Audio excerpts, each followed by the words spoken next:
Hay una pregunta que me han hecho cientos de veces a lo largo de mis años de sacerdocio, una pregunta que brota del corazón más profundo del ser humano, de ese lugar donde habita la inquietud más honda, donde se esconde el miedo más silencioso, donde late la esperanza más frágil. Me la han hecho en confesionarios oscuros, en salas de hospital donde el olor a desinfectante no logra esconder el aroma de la muerte cercana, en cafeterías ruidosas donde alguien busca un momento de paz entre el bullicio, en capillas vacías donde solo se escucha el eco de los propios pensamientos. La pregunta es simple, pero su respuesta puede cambiar una vida entera. ¿Cómo sé que Dios está conmigo? ¿Cómo puedo estar seguro de que no estoy solo, de que mis oraciones no se pierden en el vacío, de que el Espíritu Santo realmente actúa en mi vida y no es solo un concepto teológico, una idea bonita que nos enseñaron de niños, pero que no tiene sustancia real? Permítanme ser brutalmente honesto con ustedes desde el principio, porque no vine aquí a darles respuestas fáciles ni consuelos baratos. Muchos de ustedes llevan años, quizás décadas, sintiéndose espiritualmente secos, vacíos, como si Dios se hubiera olvidado de su dirección, como si el cielo fuera de bronce y sus oraciones rebotaran sin llegar a ninguna parte. Conozco ese dolor porque lo he visto en miles de rostros, lo he escuchado en miles de voces quebradas. Lo he sentido en mi propia carne en esas noches oscuras del alma donde la fe parece un recuerdo lejano y la duda se convierte en la única compañera. Hay quienes me dicen, Padre, yo rezo, voy a misa, cumplo con los mandamientos, pero no siento nada, absolutamente nada. ¿Dónde está ese Espíritu Santo del que tanto hablan? ¿Por qué a otros les pasan cosas extraordinarias y a mí solo me toca la monotonía de una fe gris?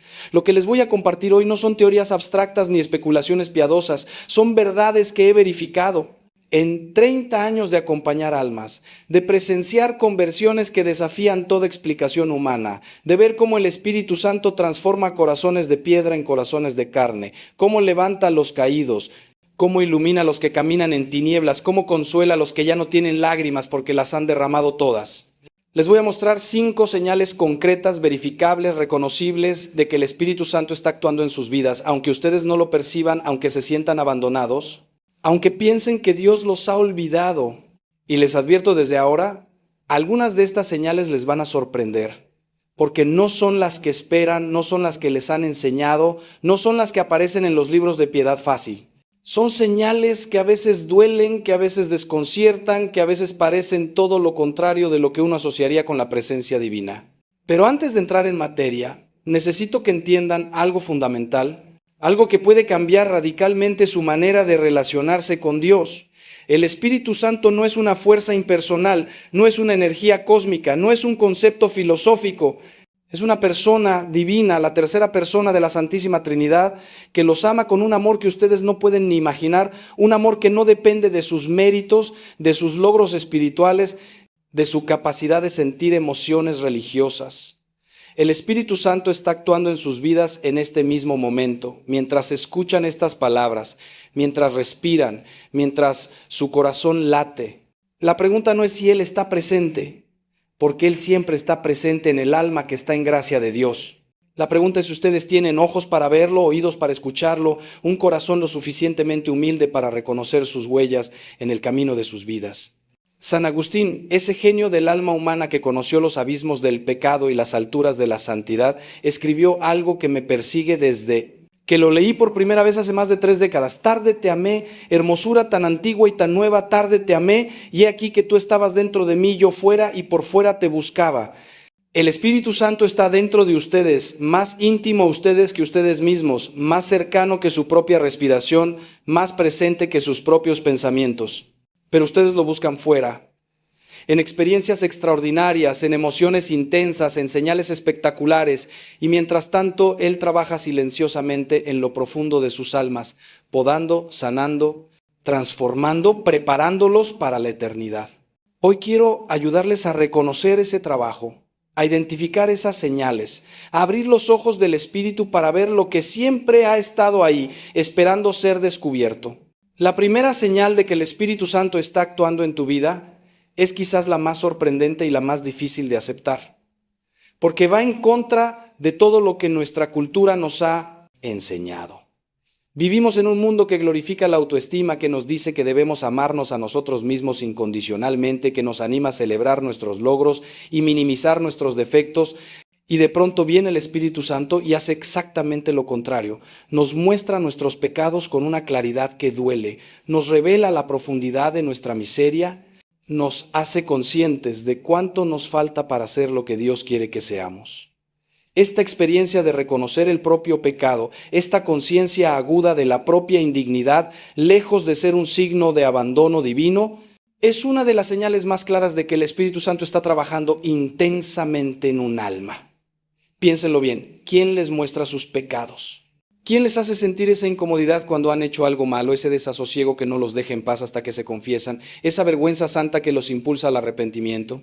No es el demonio, porque al demonio le conviene que ustedes ignoren sus pecados, que los justifiquen, que los minimicen, que sigan adelante como si nada hubiera pasado. El demonio es el padre de la mentira. Y su estrategia favorita es convencernos de que no somos tan malos, de que Dios entiende, de que todos lo hacen, de que no es para tanto. Cuando ustedes sienten el peso de su pecado, cuando reconocen con claridad que han fallado, cuando experimentan ese dolor del alma que los impulsa a pedir perdón, están experimentando la acción del Espíritu Santo, que como dice el Evangelio de Juan, convencerá al mundo de pecado, de justicia y de juicio. Recuerdo a un hombre que vino a verme hace algunos años, un empresario exitoso, respetado en su comunidad, padre de familia, ejemplar según todos los que lo conocían. Entró a mi oficina con los ojos enrojecidos y me dijo sin preámbulos: Padre, soy un fraude. Todos piensan que soy un buen cristiano, pero por dentro estoy podrido. He descubierto en mí una soberbia que no sabía que tenía, un egoísmo que me asusta, una capacidad de manipular a los demás que me da náuseas. ¿Cómo puede Dios amarme si yo soy así? Este hombre estaba convencido de que esta experiencia era señal de que Dios lo había abandonado, de que estaba perdido, de que era un caso perdido.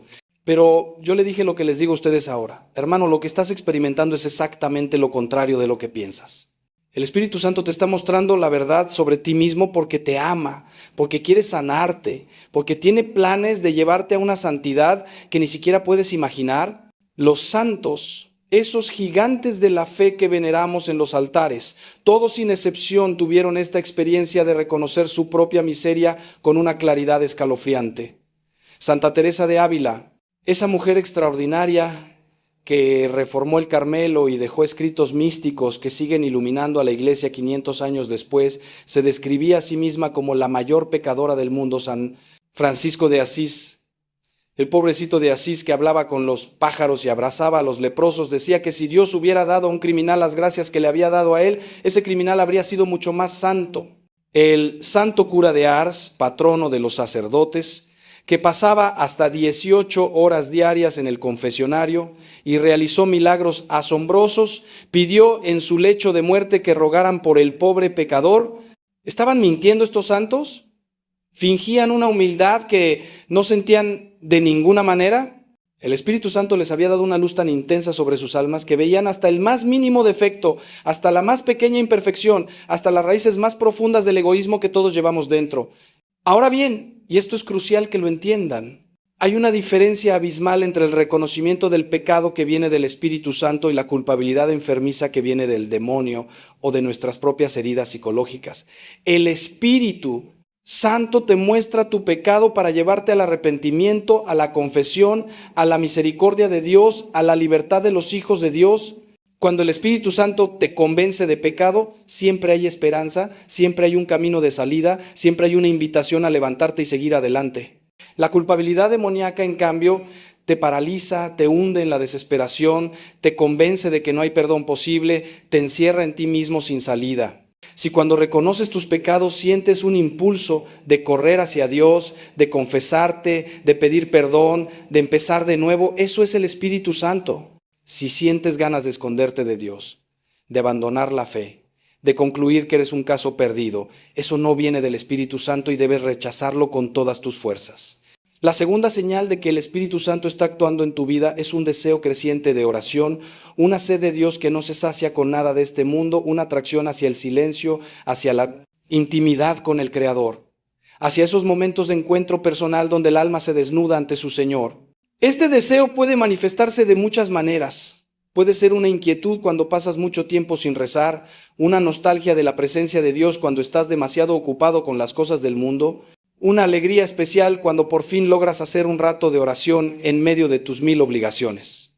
El Espíritu Santo es quien nos mueve a orar, quien ora en nosotros con gemidos inefables, como dice San Pablo, quien nos enseña a decir, Abba, Padre, con la confianza de un niño pequeño que sabe que es amado incondicionalmente. Pero aquí viene algo que muchos no entienden y que les causa un sufrimiento innecesario. El deseo de oración que produce el Espíritu Santo no siempre viene acompañado de consolaciones sensibles, de emociones dulces, de experiencias místicas extraordinarias. A veces, y esto es muy frecuente en las almas que van avanzando en la vida espiritual, el deseo de orar coexiste con una sequedad tremenda, con una sensación de que Dios está lejos, con una incapacidad total de sentir nada.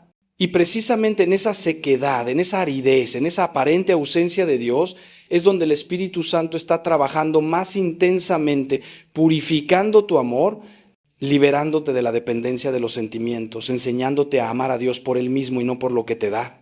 San Juan de la Cruz, el místico por excelencia de la Iglesia Católica, llamó a esta experiencia la noche oscura del alma y dedicó algunos de sus escritos más profundos a explicarla. En esta noche oscura, el alma no siente nada, no ve nada, no entiende nada. La oración se vuelve árida. Los sacramentos parecen no producir efecto. Las verdades de la fe que antes iluminaban ahora parecen palabras vacías. El alma se siente abandonada por Dios, inútil, perdida en un desierto sin fin. Y sin embargo, dice San Juan de la Cruz, es precisamente en esta noche donde Dios está trabajando más profundamente, donde el Espíritu Santo está realizando su obra más importante, la purificación del amor. Porque mientras amemos a Dios por los consuelos que nos da, nuestro amor es todavía imperfecto, interesado, centrado en nosotros mismos. Cuando seguimos amando a Dios en medio de la oscuridad, cuando seguimos orando aunque no sintamos nada, cuando seguimos siendo fieles aunque todo parezca indicar que Dios nos ha olvidado, entonces nuestro amor se purifica, se vuelve desinteresado, se convierte en verdadero amor. Conozco una mujer religiosa, contemplativa, de clausura, que lleva más de 20 años en esta noche oscura, más de 20 años sin sentir consolación en la oración, sin experimentar la presencia de Dios de manera sensible, sin tener ni una sola de esas experiencias místicas que uno asocia con la vida contemplativa. Y sin embargo, todos los días se levanta a las 4 de la mañana para el primer rezo del oficio divino, pasa horas ante el Santísimo Sacramento, cumple fielmente con todas sus obligaciones religiosas, irradia una paz y una alegría que asombran a quienes la conocen. Cuando le pregunté cómo podía perseverar en medio de tanta sequedad, me respondió con una sonrisa que nunca olvidaré: Padre, si Dios me quitara esta noche, tendría miedo de que mi amor por Él fuera falso. En la oscuridad, sé que lo amo a Él y no a sus regalos. Esta mujer, que según los criterios del mundo no ha tenido ninguna experiencia espiritual significativa en 2 décadas, está más cerca de Dios que muchos que andan buscando apariciones, profecías y fenómenos extraordinarios. Así que si ustedes tienen deseo de orar, aunque la oración sea difícil, aunque no sientan nada, aunque les parezca que están perdiendo el tiempo, sepan que ese deseo es obra del Espíritu Santo. Nadie desea a Dios si Dios no lo atrae primero. Nadie busca a Dios si Dios no sale primero a buscarlo. El simple hecho de que quieran orar, de que les duela no tener tiempo para la oración, de que sientan nostalgia de Dios cuando están lejos de Él, es una señal clarísima de que el Espíritu Santo está vivo y activo en sus almas. No se dejen engañar por la ausencia de sentimientos. Los sentimientos van y vienen, suben y bajan, dependen del clima, de la salud, de 1000 factores que no podemos controlar. El deseo profundo de Dios, esa sed del alma que nada de este mundo puede saciar, eso viene del Espíritu Santo y es una de las señales más seguras de su presencia. Antes de pasar a la tercera señal, quiero detenerme un momento para hacerles una pregunta que espero los inquiete, que los haga reflexionar, que los acompañe durante los próximos días. La pregunta es esta: ¿están ustedes dispuestos a amar a Dios aunque Él nunca les dé nada a cambio? ¿Seguirían siendo cristianos si la fe no les proporcionara ningún consuelo, ninguna paz, ninguna alegría sensible? ¿Amarían a Dios en el infierno? Esta última pregunta, que puede parecer absurda o incluso herética, es la que se hacían los grandes místicos para purificar su amor. San Francisco de Sales decía que debemos amar a Dios aunque hubiera un infierno para castigar a los que lo aman y un cielo para premiar a los que lo odian. Santa Teresa de Lisieux, la pequeña Teresa del Niño Jesús, murió en una noche oscura tan intensa que no sentía ninguna certeza de la existencia del cielo y sin embargo seguía amando. Esta es la prueba del amor verdadero, el amor que el Espíritu Santo quiere desarrollar en nosotros. Guarden esta pregunta en su corazón mientras seguimos adelante. La tercera señal de que el Espíritu Santo está actuando en tu vida es una creciente sensibilidad hacia el sufrimiento ajeno, una compasión que te impide permanecer indiferente ante el dolor del prójimo, un amor que te saca de ti mismo y te impulsa a servir a los demás. Esta señal es particularmente importante porque nos permite verificar si nuestra vida espiritual es auténtica o es simplemente una forma sofisticada de egoísmo. Hay mucha gente que reza mucho, que va a misa todos los días, que conoce al dedillo la doctrina católica, pero que es incapaz de ver al necesitado que tiene delante, que pasa de largo ante el sufrimiento como el sacerdote y el levita de la parábola del buen samaritano. Esa espiritualidad, por más intensa que parezca, está vacía, porque el Espíritu Santo es amor, y donde hay amor verdadero siempre hay compasión, siempre hay servicio, siempre hay entrega. El Evangelio es clarísimo en esto, tan claro que a veces preferimos no verlo porque nos incomoda. Jesús dice que en el juicio final no nos preguntará cuántos rosarios rezamos, ni cuántas peregrinaciones hicimos, ni cuántos libros de espiritualidad leímos. Nos preguntará si dimos de comer al hambriento, si dimos de beber al sediento, si vestimos al desnudo, si visitamos al enfermo y al preso, y añade algo que debería quitarnos el sueño. Lo que hicieron con uno de estos mis hermanos más pequeños, conmigo lo hicieron. El prójimo necesitado es Cristo disfrazado, Cristo que nos sale al encuentro en los pobres, en los enfermos, en los ancianos abandonados, en los inmigrantes rechazados, en todos los que sufren. Si el Espíritu Santo está actuando en nosotros, nos dará ojos para ver a Cristo en ellos y un corazón capaz de servirlo en ellos. Pero aquí hay que hacer una distinción importante para no caer en confusiones que pueden ser muy dañinas. La compasión cristiana, la que viene del Espíritu Santo, no es lo mismo que el sentimentalismo blando que caracteriza a nuestra cultura.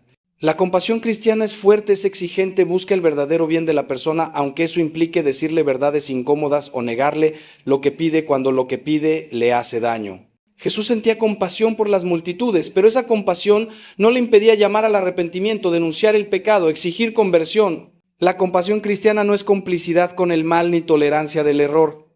Es amor verdadero que quiere el bien real de la persona, su salvación eterna, no solo su bienestar temporal. Cuando el Espíritu Santo desarrolla en nosotros la compasión, nos hace capaces de amar de verdad, no de halagar, de servir de verdad, no de crear dependencias, de ayudar de verdad, no de sentirnos buenos ayudando. Recuerdo un caso que me marcó profundamente y que ilustra esta verdadera compasión cristiana.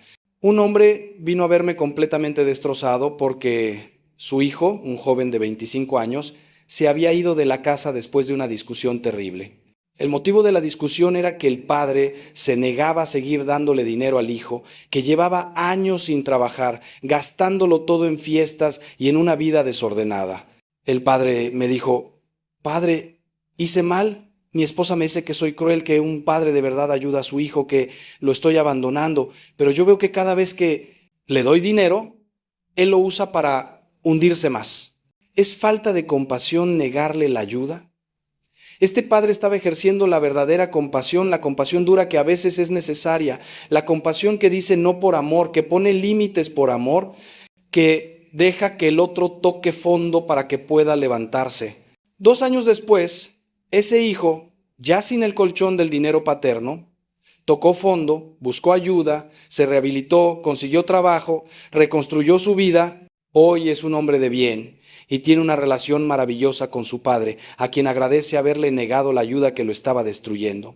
Si ustedes notan que son cada vez más sensibles al sufrimiento de los demás, que les cuesta permanecer indiferentes ante la injusticia, que sienten un impulso interior de hacer algo por los que sufren, sepan que eso es obra del Espíritu Santo, pero examinen también la calidad de esa compasión. ¿Es una compasión que busca el verdadero bien del otro o es un sentimentalismo que busca que me sienta bien ayudando? ¿Es una compasión que está dispuesta a exigir y a poner límites? ¿O es una complicidad cobarde que evita el conflicto? ¿Es una compasión que ve al otro como persona? ¿O es un asistencialismo que lo ve como objeto de mi caridad? El Espíritu Santo nos da la verdadera compasión, la de Cristo, la que ve en el otro un hermano por el que Cristo murió y quiere para él lo que Cristo quiere, su santificación, su plenitud, su felicidad eterna. La cuarta señal de que el Espíritu Santo está actuando en tu vida es algo que puede parecer extraño a primera vista, pero que cuando lo entiendes se convierte en una fuente inmensa de paz y de confianza. La señal es esta: una creciente capacidad de aceptar tu propia debilidad, tus limitaciones, tus fracasos, sin caer en la desesperación ni en el desprecio de ti mismo.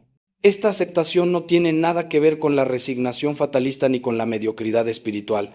Es algo mucho más profundo. Es reconocer que tu debilidad es el lugar donde la gracia de Dios actúa con más poder, que tus fracasos pueden convertirse en oportunidades de crecimiento, que tu pequeñez es precisamente lo que atrae la misericordia de Dios. San Pablo tuvo una experiencia que ilustra perfectamente esta señal. Él habla de un aguijón en la carne, una debilidad misteriosa que nunca especifica, que lo atormentaba y lo humillaba. 3 veces le pidió al Señor que se lo quitara, y la respuesta que recibió cambió su vida para siempre. Te basta mi gracia, porque mi poder se manifiesta en la debilidad. A partir de entonces, Pablo pudo decir algo que parece una locura. Me glorío en mis debilidades, para que habite en mí la fuerza de Cristo. Por eso me complazco en mis debilidades, en los oprobios, en las necesidades, en las persecuciones y en las angustias por Cristo, porque cuando soy débil, entonces soy fuerte. Esta es la paradoja cristiana por excelencia. La fuerza de Dios se manifiesta en nuestra debilidad, no a pesar de nuestra debilidad. Cuando el Espíritu Santo trabaja en un alma, le va enseñando esta verdad, le va dando esta capacidad de aceptar sus limitaciones sin amargura, confiando en que Dios escribe recto con renglones torcidos.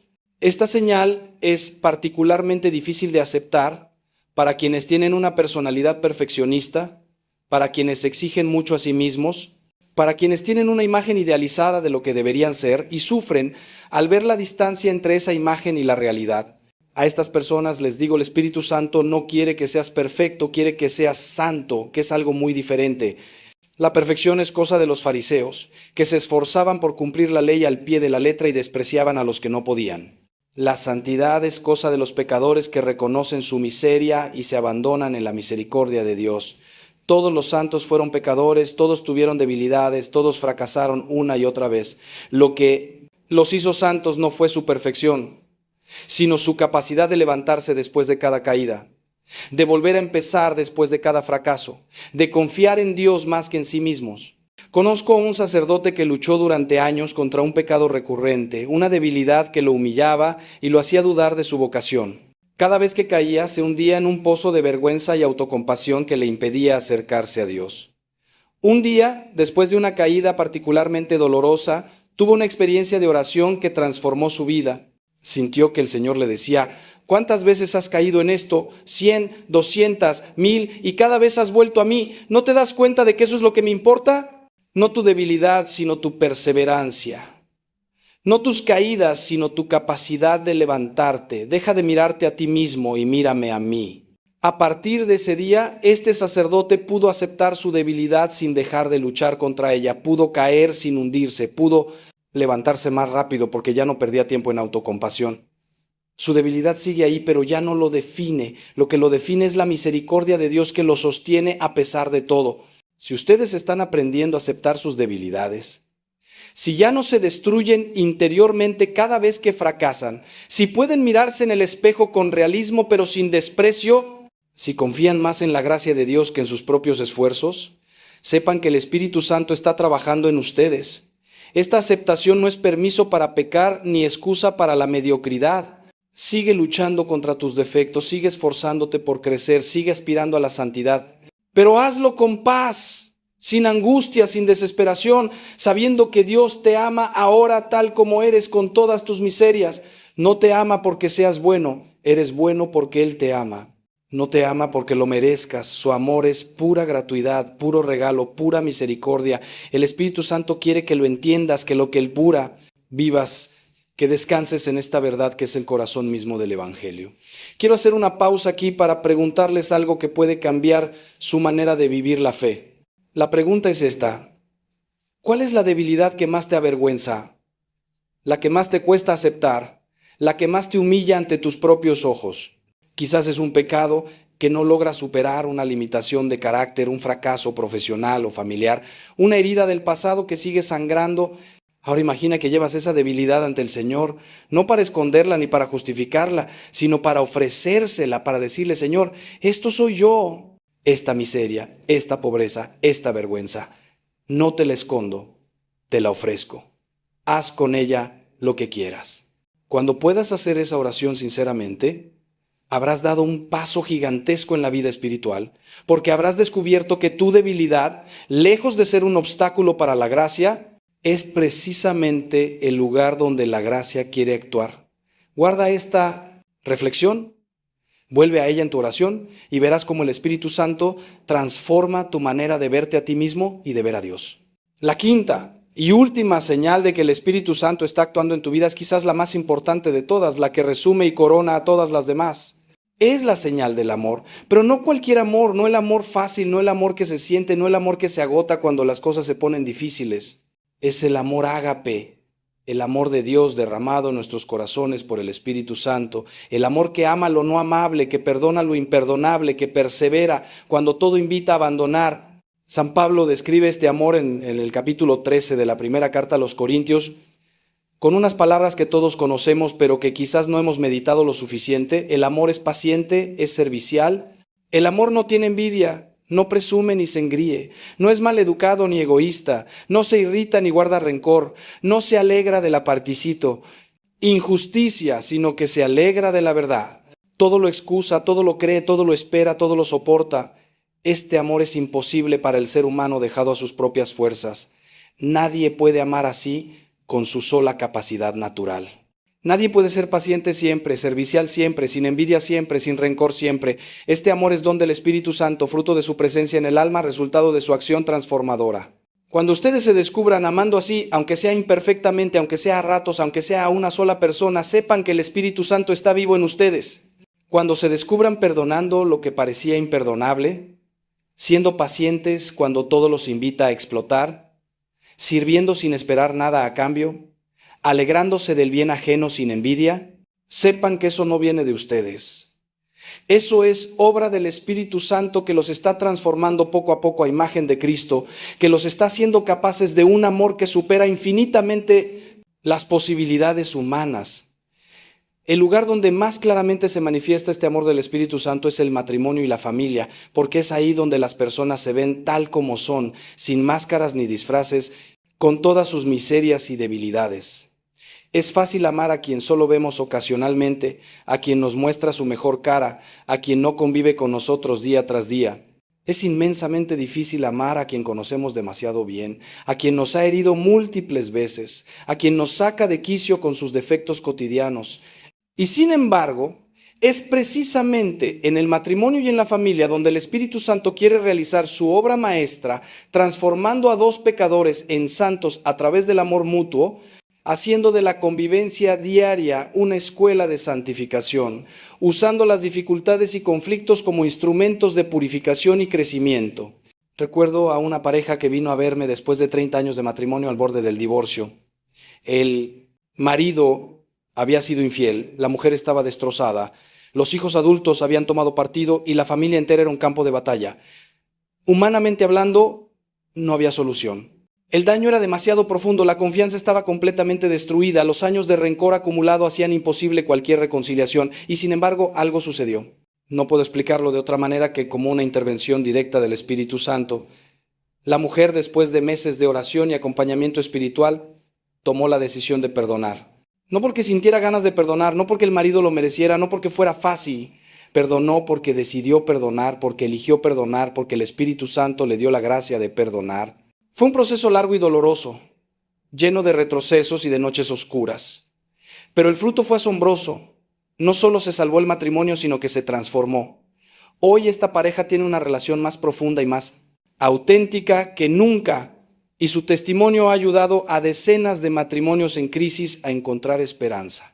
Si ustedes están siendo capaces de amar en circunstancias difíciles, de perdonar cuando todo les dice que no perdonen, de servir sin esperar reconocimiento, de perseverar en el amor cuando el amor no es correspondido, sepan que el Espíritu Santo está actuando poderosamente en sus vidas.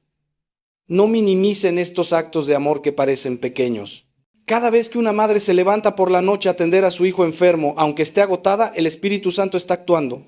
Cada vez que un esposo decide callar ante una provocación de su esposa en vez de responder con otra provocación, el Espíritu Santo está actuando. Cada vez que alguien perdona una ofensa sin guardar rencor, sirve al necesitado sin buscar reconocimiento, dice la verdad aunque le cueste, el Espíritu Santo está actuando. Estos son los milagros cotidianos del amor, mucho más importantes que cualquier fenómeno extraordinario, mucho más significativos que cualquier experiencia mística espectacular. Llegamos ahora a un punto crucial de nuestra reflexión y necesito que presten mucha atención porque lo que voy a decirles puede liberarlos de una de las trampas más peligrosas de la vida espiritual. La trampa es esta: juzgar la presencia del Espíritu Santo por las emociones, por los sentimientos, por las experiencias sensibles. Muchos cristianos piensan que si no sienten nada en la oración, si no experimentan consolaciones, si no tienen visiones ni locuciones interiores ni experiencias místicas extraordinarias, entonces el Espíritu Santo no está actuando en ellos.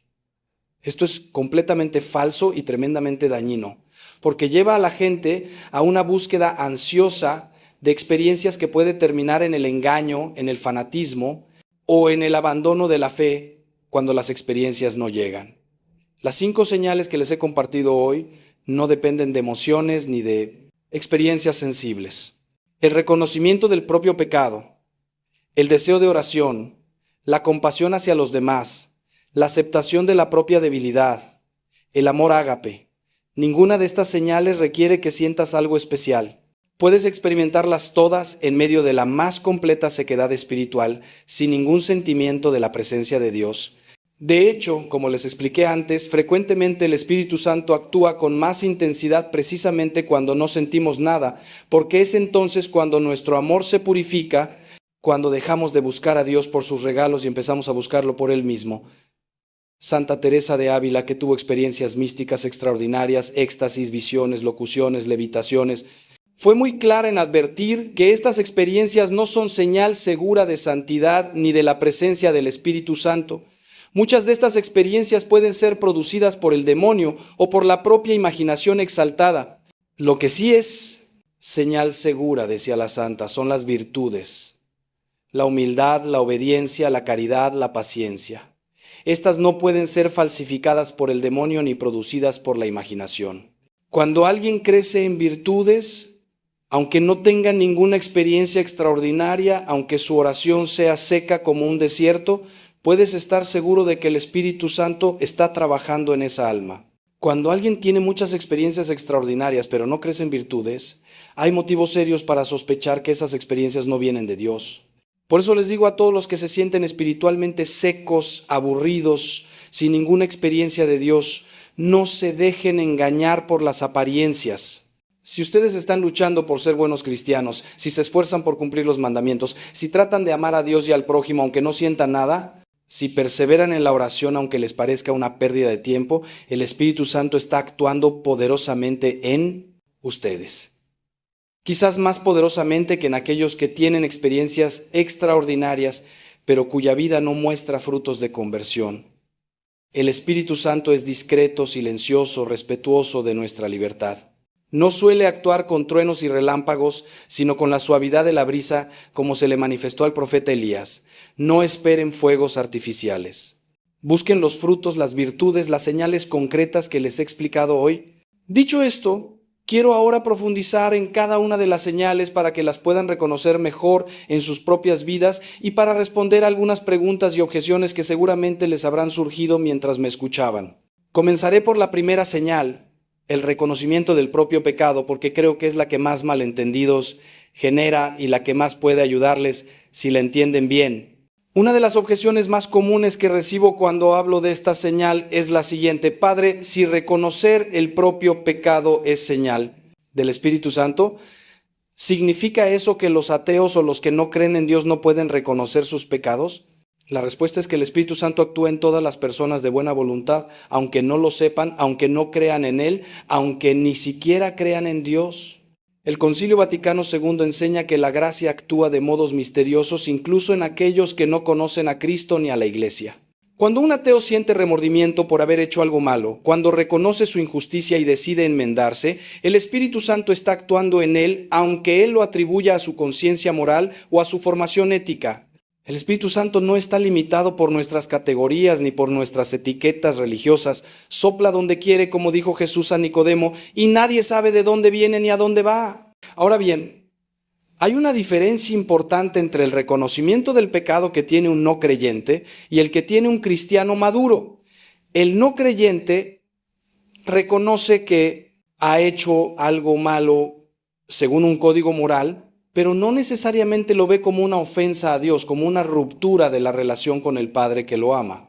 El cristiano maduro, en cambio, ve su pecado no solo como una falta moral, sino como una herida infligida al amor de Dios, como un rechazo de la gracia, como una traición a aquel que dio su vida por él.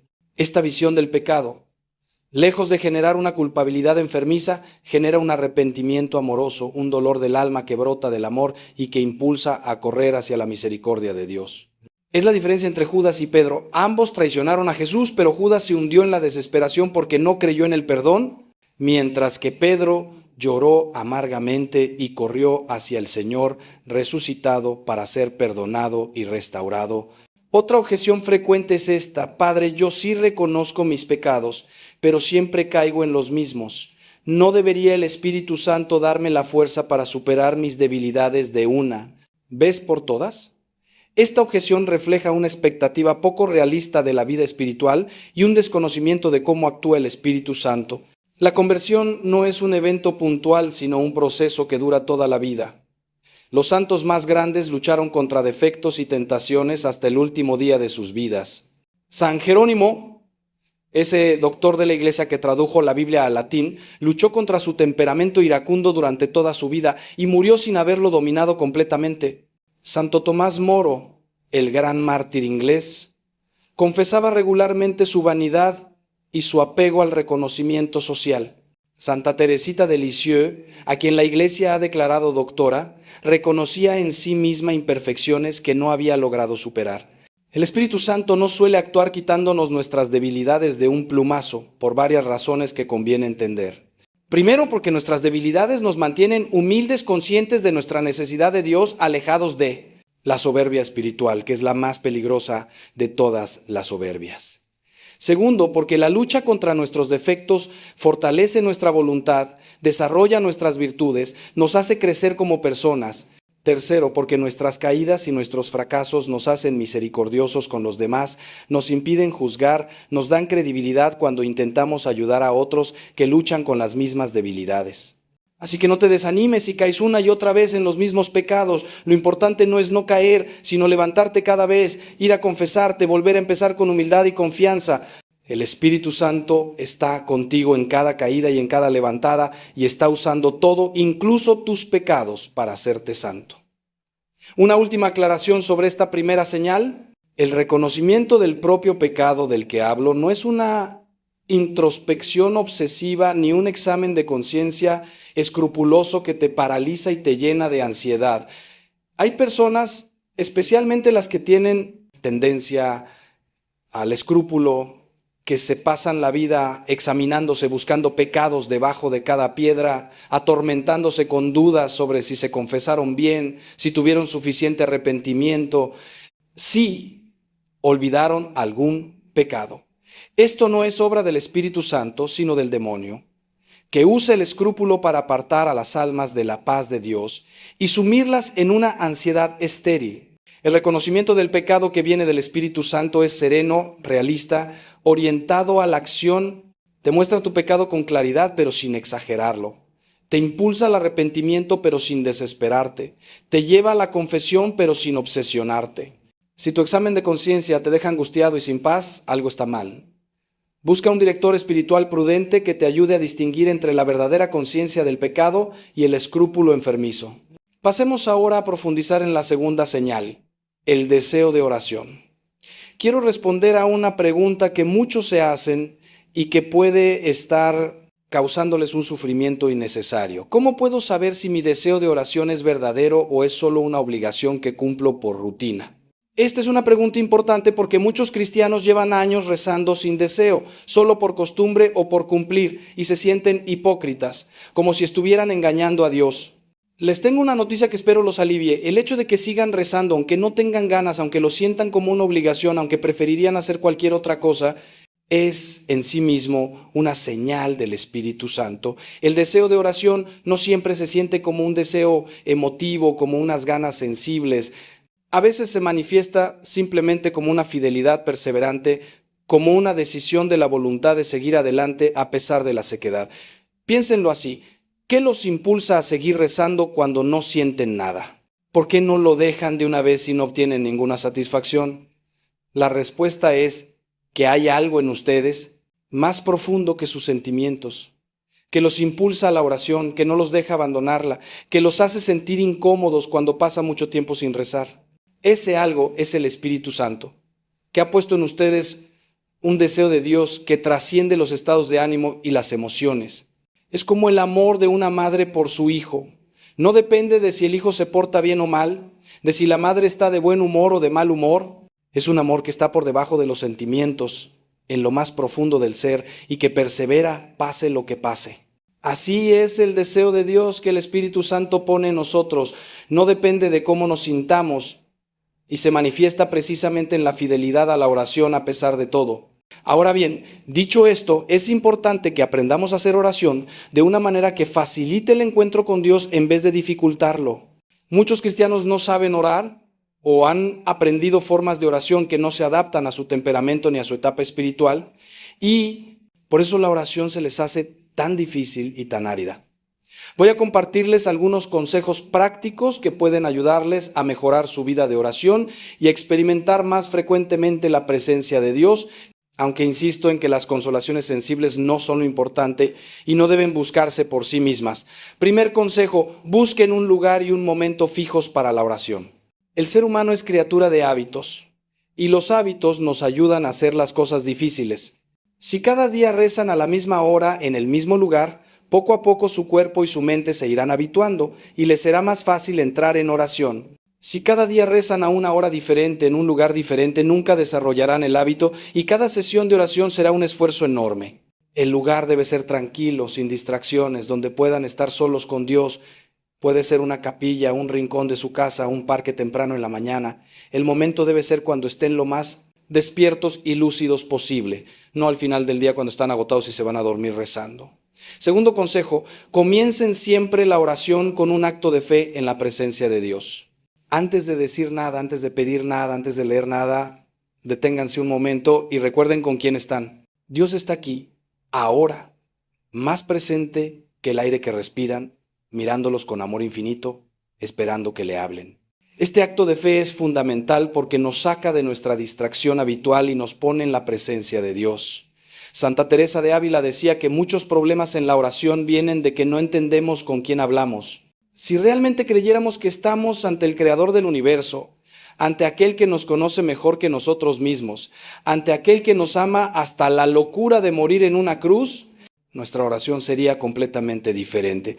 Tercer consejo: no se preocupen demasiado por el método. Hay muchos métodos de oración y todos pueden ser buenos para algunas personas en algunas etapas de su vida espiritual. Está el rosario, la lección divina, la oración de contemplación, la oración de examen, la oración carismática y muchos más. Lo importante no es el método, sino el encuentro con Dios. Si un método les ayuda a encontrarse con Dios, úsenlo. Si no les ayuda, prueben otro. No hay un método que sea el mejor para todos. Cada uno tiene que descubrir el suyo propio y puede cambiar a lo largo de la vida. Lo que sí es importante es que la oración no sea solo vocal, solo palabras que se dicen, sino que incluya momentos de silencio, de escucha, de simple estar ante Dios sin decir nada. En estos momentos de silencio es donde suele actuar más profundamente el Espíritu Santo. Cuarto consejo: sean honestos con Dios en la oración. Díganle lo que realmente piensan y sienten, no lo que creen que deberían pensar y sentir. Si están enojados con Él, díganlo. Si tienen dudas, díganlas. Si están tristes, aburridos, confundidos, díganlo. Dios conoce todo lo que hay en ustedes mejor que ustedes mismos. No van a escandalizarlo con nada de lo que le digan. Los salmos están llenos de quejas, de protestas, incluso de acusaciones contra Dios. Los grandes orantes siempre fueron brutalmente honestos con Dios. Job le reclamó, Jeremías lo acusó de haberlo engañado, los salmistas le preguntaron por qué dormía. Esta honestidad no es falta de respeto, sino intimidad, confianza filial, seguridad de que Dios los ama incondicionalmente y pueden decirle cualquier cosa. Quinto consejo, terminen siempre la oración con algún propósito concreto. La oración no es para sentirnos bien ni para tener experiencias interesantes, es para transformar nuestra vida, para hacernos más parecidos a Cristo. Cada sesión de oración debería terminar con algún propósito concreto, por pequeño que sea. Hoy voy a ser paciente con mi esposa en tal situación. Hoy voy a evitar ese pecado que me acosa. Hoy voy a hacer tal obra de caridad. Si la oración no produce frutos concretos en la vida, algo está mal. No tiene que ser nada espectacular. Pueden ser cosas muy pequeñas, pero la oración siempre debe llevar a la acción, al cambio, al crecimiento. Antes de seguir adelante, déjenme hacerles otra pregunta para la reflexión. Una pregunta que espero los ayude a examinar la calidad de su oración. La pregunta es esta: ¿cuánto tiempo de tu oración dedicas a hablar y cuánto a escuchar? La mayoría de los cristianos cuando rezan hablan todo el tiempo, piden cosas, dicen oraciones, recitan devociones, pero casi nunca escuchan. Se les olvida que la oración es un diálogo, no un monólogo. Y en todo diálogo la parte más importante es escuchar. ¿Cómo quieren que Dios les hable si nunca le dan la oportunidad? Prueben a hacer esto. En su próxima oración, después de decirle a Dios lo que quieran decirle, quédense en silencio 5 minutos. Solo en silencio, sin decir nada, sin pensar. En nada en particular. Simplemente abiertos a lo que Dios quiera comunicarles. Probablemente no escuchen nada, al menos al principio, pero con la práctica irán desarrollando esa capacidad de escucha interior, de atención a las mociones del Espíritu Santo, que es lo más importante de la vida de oración. Pasemos ahora a profundizar en la tercera señal, la compasión hacia el sufrimiento ajeno. Quiero abordar un problema que afecta a muchos cristianos y que puede impedirnos reconocer esta señal del Espíritu Santo. El problema del agotamiento compasivo, de la fatiga de la caridad. Vivimos en un mundo donde estamos bombardeados constantemente por imágenes de sufrimiento, guerras, hambrunas, desastres naturales, refugiados, enfermedades, pobreza extrema. Nuestros corazones no fueron diseñados para procesar tanto dolor y muchas personas se protegen volviéndose insensibles, desconectándose emocionalmente, cambiando de canal cuando aparecen las noticias tristes. Otros, al contrario, se sienten abrumados por la cantidad de sufrimiento en el mundo y caen en la desesperación o en la parálisis. ¿Qué puedo hacer yo ante tantos problemas? ¿Es inútil? ¿Es imposible? ¿Cómo podemos mantener una compasión viva sin caer en el agotamiento o en la desesperación? La clave está en entender que no somos llamados a salvar el mundo. El mundo ya tiene un Salvador y no somos nosotros. Somos llamados a amar al prójimo que Dios pone en nuestro camino, no a todos los prójimos del mundo. Cuando Jesús contó la parábola del buen samaritano, no dijo que el samaritano recogiera a todos los heridos que encontrara en el camino de Jerusalén a Jericó. Habla de un herido concreto, el que Dios puso en su camino ese día. El samaritano hizo lo que pudo por ese hombre concreto y siguió su camino. No cargó sobre sus hombros todo el sufrimiento del mundo, cargó con el sufrimiento de la persona que Dios le puso delante. La Madre Teresa de Calcuta, esa santa que dedicó su vida a los más pobres entre los pobres, entendía esto muy bien. Le preguntaban: Madre, ¿cómo puede hacer lo que hace, sabiendo que por cada persona que salva hay miles que mueren en las calles de Calcuta? Y ella respondía: yo no soy llamada a ser exitosa, sino a ser fiel. No soy llamada a salvar a todos, sino a amar a cada uno. Esta distinción es crucial para mantener una compasión sana y sostenible. No podemos ayudar a todos, pero sí podemos ayudar a alguien. No podemos eliminar todo el sufrimiento del mundo, pero sí podemos aliviar el sufrimiento de la persona que tenemos delante. Y si cada cristiano hiciera eso, si cada uno de nosotros se comprometiera a amar concretamente al prójimo que Dios pone en su camino, el mundo sería transformado. Otro problema que quiero abordar es el de la falsa compasión que se queda en el sentimiento y no llega a la acción. Muchos se sienten muy conmovidos por el sufrimiento ajeno, lloran viendo documentales sobre la pobreza, se indignan ante las injusticias, pero no mueven un dedo para ayudar.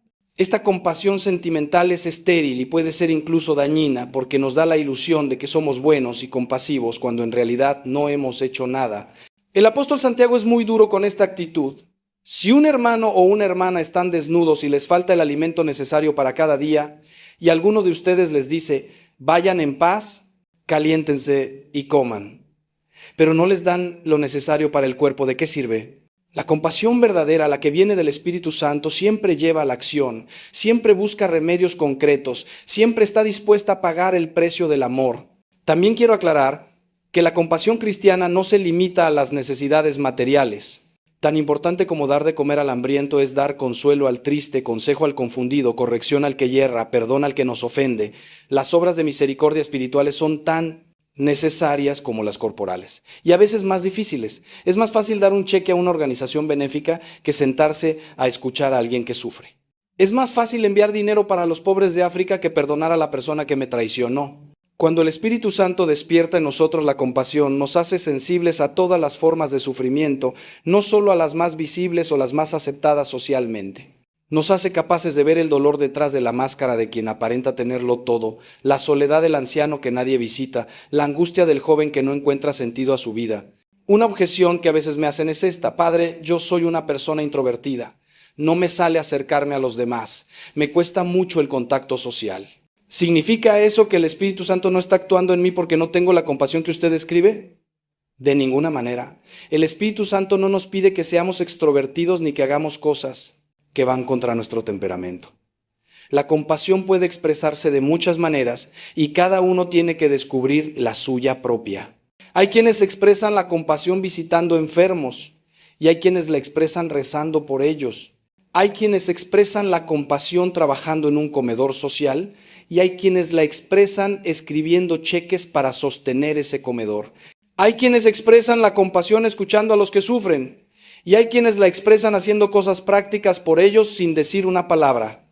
Lo importante no es la forma, sino el contenido, que haya un amor real que se traduce en acción concreta, sea cual sea esa acción. Llegamos ahora a un momento de nuestra reflexión donde quiero proponerles un ejercicio práctico, algo que pueden empezar a hacer hoy mismo para abrir su corazón a la acción del Espíritu Santo. El ejercicio es este: durante la próxima semana, cada día, hagan un acto concreto de caridad por alguien que no se lo espera y que no se lo puede devolver. Puede ser algo pequeño, una palabra de aliento a alguien que lo necesita, una visita a un enfermo, una llamada a alguien que está solo, un servicio anónimo por el que nadie les dará las gracias. La condición es que sea alguien que no puede devolverles el favor, para que su caridad sea pura, desinteresada, a imagen de la caridad de Dios que hace salir el sol sobre buenos y malos. Al final de cada día, examinen cómo se sintieron al hacer ese acto de caridad, qué experimentaron, qué descubrieron sobre ustedes mismos y sobre los demás.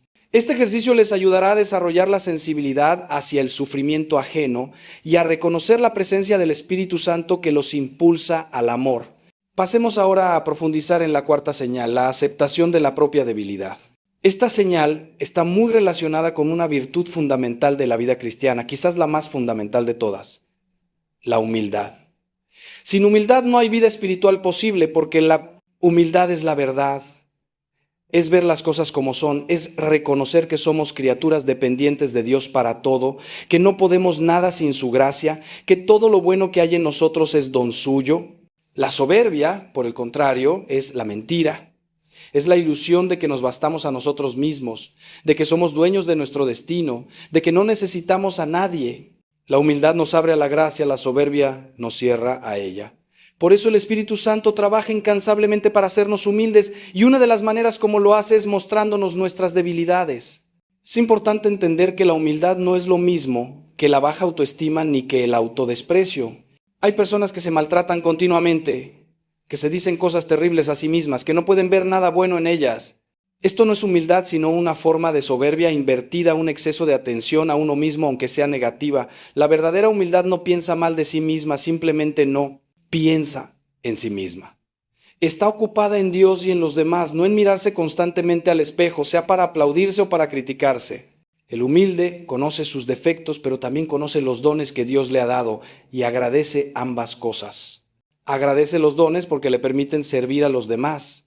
Agradece los defectos porque le impiden olvidarse de que necesita a Dios. Otra distinción importante es entre la aceptación de la debilidad y la complacencia en la debilidad. Aceptar mi debilidad significa reconocerla con realismo, sin desesperarme ni engañarme, y confiar en que Dios puede actuar a través de ella. Complacerme en mi debilidad significa usarla como excusa para no esforzarme, para no luchar, para quedarme donde estoy. Es que yo soy así, es que yo no puedo, es que yo tengo este defecto y no hay nada que hacer. Estas frases que suenan a humildad muchas veces esconden pereza espiritual, falta de confianza en la gracia, una rendición cobarde ante las propias limitaciones. El Espíritu Santo no quiere que te rindas ante tus debilidades.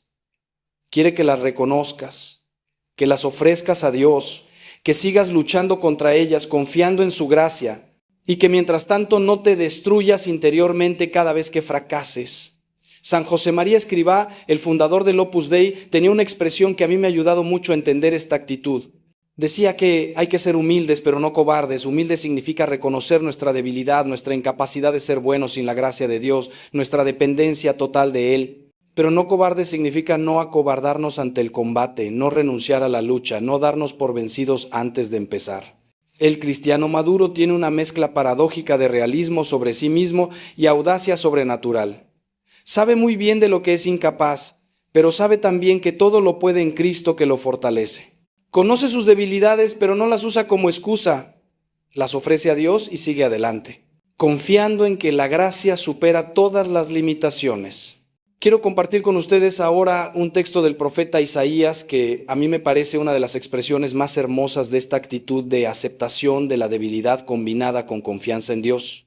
Dice así: los jóvenes se cansan, se fatigan, los valientes tropiezan y vacilan, pero los que esperan en el Señor renuevan sus fuerzas, echan alas como águilas, corren sin cansarse, caminan sin fatigarse. Noten que no dice que los que esperan en el Señor no se cansan ni tropiezan, dice que renuevan sus fuerzas, lo cual presupone que se han agotado. El cristiano también se agota, también se cansa, también tropieza y cae. La diferencia es que tiene una fuente de renovación, una fuerza que no es suya, un poder que actúa precisamente cuando las fuerzas propias se acaban. Esta es la gracia del Espíritu Santo que viene en nuestra ayuda cuando hemos llegado al límite de nuestras capacidades. La quinta señal, el amor, ágape, es la culminación de todas las demás. Y sobre ella quiero reflexionar ahora con especial detenimiento porque es la esencia misma de la vida cristiana. Jesús no nos dejó como mandamiento principal que oráramos mucho, ni que fuéramos a misa todos los días, ni que conociéramos perfectamente la doctrina. Nos dejó como mandamiento principal que nos amáramos los unos a los otros como Él nos ha amado. Este amor es el distintivo del cristiano, la señal por la que el mundo nos reconocerá, la prueba de que hemos pasado de la muerte a la vida. Y este amor, como he dicho, no es un sentimiento que va y viene, sino una decisión de la voluntad que permanece firme, aunque los sentimientos se apaguen, un compromiso de buscar el bien del otro, aunque el otro no lo merezca, una determinación de perdonar, aunque no haya ganas de perdonar. El modelo de este amor es Jesús mismo, y contemplar cómo amó Él nos enseña cómo debemos amar nosotros. Jesús amó a sus discípulos cuando eran cobardes, interesados, ambiciosos, lentos para entender. Amó a Pedro cuando lo estaba negando. Amó a Judas cuando lo estaba traicionando y lo llamó amigo en el momento mismo de la traición. Amó a sus verdugos cuando lo estaban torturando y pidió por ellos al Padre. Amó a la humanidad entera hasta el extremo de dar su vida, sin que la humanidad se lo pidiera, sin que la humanidad lo mereciera, sin que la humanidad pudiera devolverle nada. Este amor incondicional, gratuito, hasta la muerte, es el amor que el Espíritu Santo quiere desarrollar en nosotros y el que nos irá capacitando para amar a lo largo de toda la vida. Pero seamos realistas, este amor es imposible para nosotros. Nadie puede amar así con sus propias fuerzas. Nadie puede amar al enemigo, perdonar al que le ha hecho daño grave, ser paciente siempre, no guardar rencor nunca. Es demasiado para la naturaleza humana. Y aquí viene precisamente el papel del Espíritu Santo. El Espíritu Santo no solo nos manda a amar, sino que nos capacita para amar. Derrama en nuestros corazones el amor de Dios, como dice San Pablo, y ese amor divino en nosotros se convierte en capacidad de amar a los demás. No amamos con nuestro amor que es pequeño y limitado, sino con el amor de Dios que está en nosotros, que es infinito e inagotable. Por eso, cuanto más abiertos estemos a la acción del Espíritu Santo, más capaces seremos de amar con este amor ágape que supera todas las posibilidades humanas. ¿Cómo abrirnos más? a la acción del Espíritu Santo para que desarrolle en nosotros este amor. Hay varias disposiciones que facilitan esta apertura. La primera es la oración, especialmente la oración de petición, pedir constantemente al Espíritu Santo que nos dé más amor, que ensanche nuestro corazón, que nos haga capaces de amar a los que nos cuesta amar. La segunda es la práctica. El amor crece cuando se ejercita, se atrofia cuando no se usa. Cada acto de amor, por pequeño que sea, desarrolla nuestra capacidad de amar y nos dispone para actos mayores. La tercera es el perdón. El rencor es el mayor obstáculo para el amor, la piedra que bloquea el canal de la gracia. Mientras guardemos rencor hacia alguien, estaremos incapacitados para amar plenamente. La cuarta es la Eucaristía. En ella recibimos a Cristo mismo y Cristo en nosotros ama a través de nosotros. La comunión frecuente es el alimento del amor cristiano. Quiero detenerme especialmente en el perdón porque es quizás el aspecto más difícil del amor y el más malentendido. Muchos cristianos creen que no pueden perdonar porque no sienten ganas de perdonar, porque todavía les duele la ofensa, porque el resentimiento sigue ahí. Pero el perdón no es un sentimiento, sino una decisión. Perdonar significa decidir no cobrarle al otro la deuda, no hacerle pagar por lo que hizo, no buscar venganza ni desearle mal. Esta decisión se puede tomar aunque los sentimientos sigan ahí, aunque el dolor persista, aunque el recuerdo de la ofensa siga siendo vivo. Con el tiempo, si se mantiene la decisión, los sentimientos suelen ir cambiando. Pero no hay que esperar a que cambien los sentimientos para perdonar, hay que perdonar para que cambien los sentimientos. También hay que entender que el perdón no significa olvidar ni minimizar la ofensa, ni reconciliarse necesariamente con el ofensor. Hay ofensas muy graves que es imposible olvidar y que sería imprudente minimizar. Y hay situaciones donde la reconciliación no es posible o no es conveniente, por ejemplo, cuando el ofensor no muestra arrepentimiento o cuando la relación era dañina. El perdón no requiere nada de esto. Perdonar significa renunciar al rencor, dejar de llevar la cuenta de los agravios, entregar a Dios la justicia en vez de tomarla por nuestra propia mano. Este perdón es siempre posible, siempre necesario y siempre liberador. Libera al que perdona más que al que es perdonado. Conozco casos de perdón que me parecen verdaderos milagros del Espíritu Santo. Una mujer cuyo hijo fue asesinado por un joven drogadicto visitó al asesino en la cárcel y le dijo que lo perdonaba. No porque no le doliera, no porque no llorara la muerte de su hijo cada día, sino porque había decidido no dejar que el odio la destruyera y porque creía en un Dios que perdona lo imperdonable. Con el tiempo, esta mujer se convirtió en una especie de madre espiritual para aquel joven, lo visitaba regularmente, le llevaba libros, rezaba por él. Cuando el joven salió de la cárcel, ella le ayudó a rehacer su vida, le buscó trabajo, lo acompañó en su rehabilitación. Hoy aquel joven es un hombre de bien, trabaja en un programa de prevención de la violencia y llama madre a aquella mujer. Esto es el amor ágape, el amor que solo el Espíritu Santo puede dar, el amor que transforma el mal en bien, la muerte en vida, la tragedia en redención. Pero no es necesario ir a casos tan extremos para ver la acción del Espíritu Santo. Está en cada matrimonio que atraviesa una crisis y decide seguir adelante, en cada padre que perdona a un hijo que lo ha defraudado, en cada hijo que cuida a un padre anciano que no siempre fue buen padre, en cada amistad que sobrevive a una traición, en cada relación que se reconstruye después de un conflicto. Cada vez que alguien ama cuando el amor es difícil, perdona cuando el perdón parece imposible, persevera cuando todo invita a abandonar, el Espíritu Santo está actuando. Y esta es la señal más clara de todas, la que no admite falsificación ni imitación, el amor que supera las posibilidades humanas, el amor que solo puede venir de Dios. Antes de empezar a concluir, quiero hacerles una última pregunta para la reflexión, una pregunta que puede revelarles mucho sobre el estado de su vida espiritual.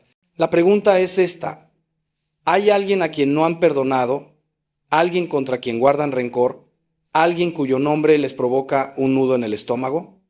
Si la respuesta es sí, ese rencor es un obstáculo para la acción del Espíritu Santo en ustedes. No les estoy diciendo que sea fácil perdonar, especialmente si la ofensa fue grave, pero les estoy diciendo que es necesario, que es posible con la gracia de Dios y que mientras no perdonen estarán atados a esa persona y a esa ofensa, incapaces de avanzar en la vida espiritual. Pidan al Espíritu Santo que les dé la gracia de perdonar. Si no pueden decir lo perdono, al menos digan quiero perdonarlo o quiero querer perdonarlo. Eso basta para que la gracia empiece a actuar.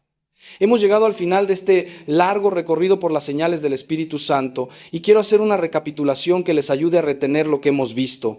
La primera señal es el reconocimiento del propio pecado, esa conciencia clara de nuestras faltas que nos impulsa al arrepentimiento y a la confesión. La segunda es el deseo de oración, esa atracción hacia Dios que persiste incluso en la sequedad y en la aridez. La tercera es la compasión hacia el sufrimiento ajeno, esa sensibilidad que nos saca de nosotros mismos y nos impulsa a servir. La cuarta es la aceptación de la propia debilidad, esa humildad realista que confía en la gracia más que en las propias fuerzas. La quinta es el amor ágape, ese amor que supera nuestras posibilidades naturales y que solo puede venir del Espíritu Santo. Quiero insistir en algo que he mencionado varias veces, pero que es crucial. Estas señales no dependen de sentimientos ni de experiencias sensibles. Pueden estar todas presentes en un alma que no siente nada, que está en la más completa sequedad espiritual, que no ha tenido jamás una experiencia mística, y pueden estar ausentes en un alma que tiene experiencias extraordinarias, pero cuya vida no muestra frutos de conversión. No juzguen la presencia del Espíritu Santo por lo que sienten, júzguenla por los frutos, por las virtudes, por el crecimiento en el amor. Si ven en ustedes estos frutos, aunque sea imperfectamente, aunque sea con altibajos, aunque sea mezclados con muchas imperfecciones, tengan la certeza de que el Espíritu Santo está vivo y activo en ustedes.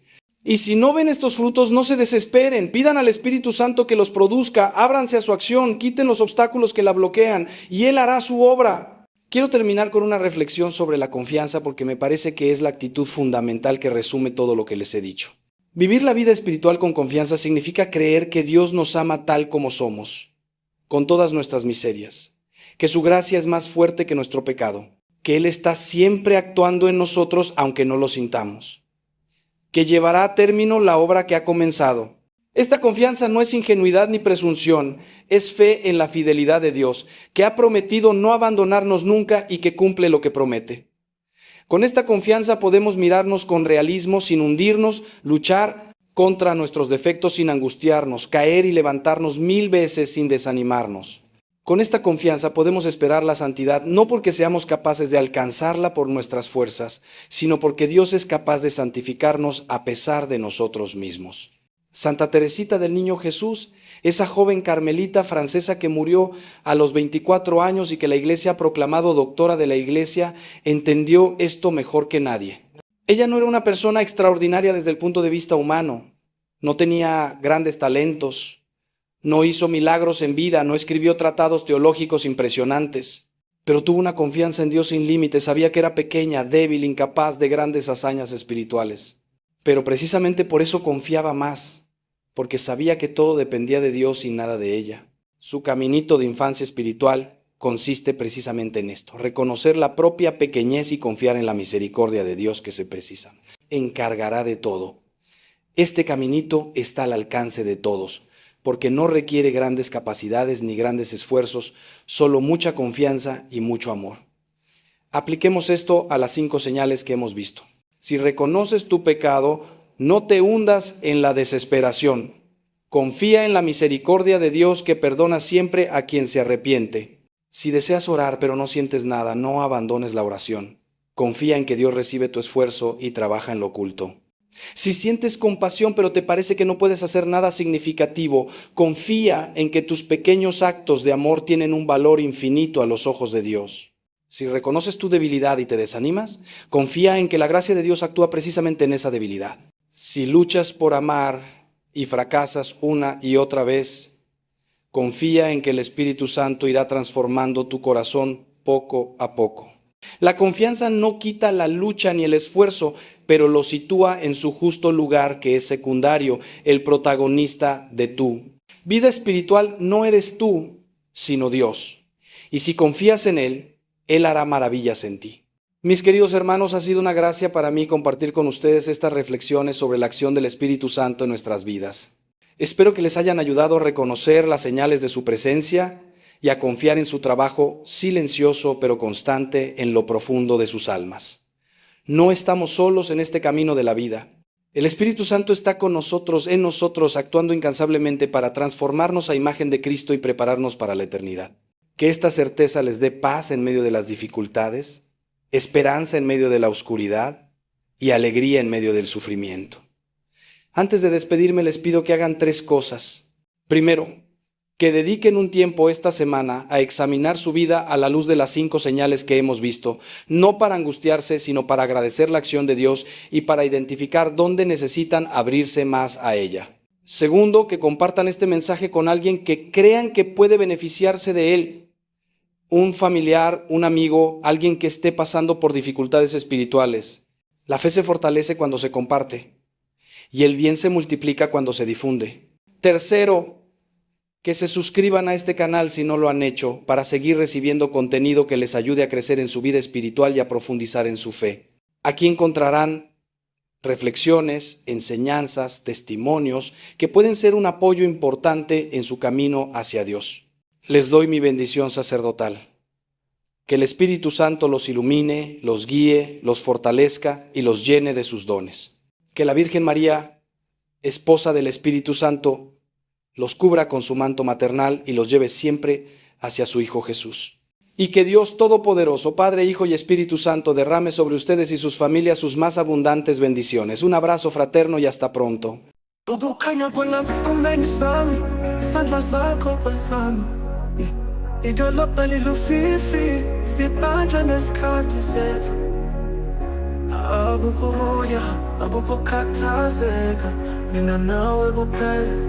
Ngaphansi kobuhlaza bungapheli sibuka amafuendisi mhlawumbe indlela omamatheka ngayo noma indlela amehlo akho abambe ngayo kuzwakala phakathi umzuzwana ngesikhathi noluthando nolungolo phezulu ngempela sintanta mfuleni ubukeleza buthula buthamile akamhlabula kujikeleza siyadedela kulokhu kukhona kathando kuphunyula kumnandi kusolile izinhliziyo zethu zihlanganiswa uthanda singeke salishiya izibhani zomgwaqo ziyacwebesela sibonise emehlweni akho izigidi zezinkanyezi ziyavutha ngaphansi kwesibhakabhaka esikhanyayo ubuhlebe busuku izimfihlo zabiwe ngokujulile ezingangeni zomunye nomunye sithole induduzo sidina mhlawumbe indlela omamatheka ngayo noma indlela amehlo akho abambe ngayo uzwakala phakathi umzuzwana ngesikhathi noluthando nolungolo phezulu ngempela sintanta mfuleni ubukeleza buthula buthamile akamhlabula kujikeleza siyadedela kulokhu kukhona kathando kuphunyula kumnandi kusolile izinhliziyo zethu zihlanganiswa